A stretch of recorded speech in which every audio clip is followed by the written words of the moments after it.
चलिए बनाते हैं चना कबाब। इसके लिए सबसे पहले सोक किए हुए चने को हम 2 सीटी आने तक बॉयल कर लेंगे। इसमें हम डालेंगे प्याज, लहसुन की कुछ कलियां डाल देंगे, हल्दी पाउडर डालेंगे, धनिया पाउडर, लाल मिर्ची पाउडर डाल देंगे, हरी मिर्च डालेंगे, जीरा पाउडर डाल देंगे, बेसन डालेंगे।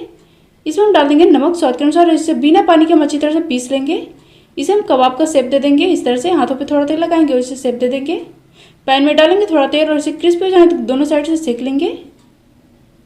इसे हमने बिल्कुल अच्छी तरह से क्रिस्पी कर लिया है। इसे हम निकाल लेंगे। अब रेसिपी पसंद आए तो लाइक करें, शेयर करें और चैनल को सब्सक्राइब करें।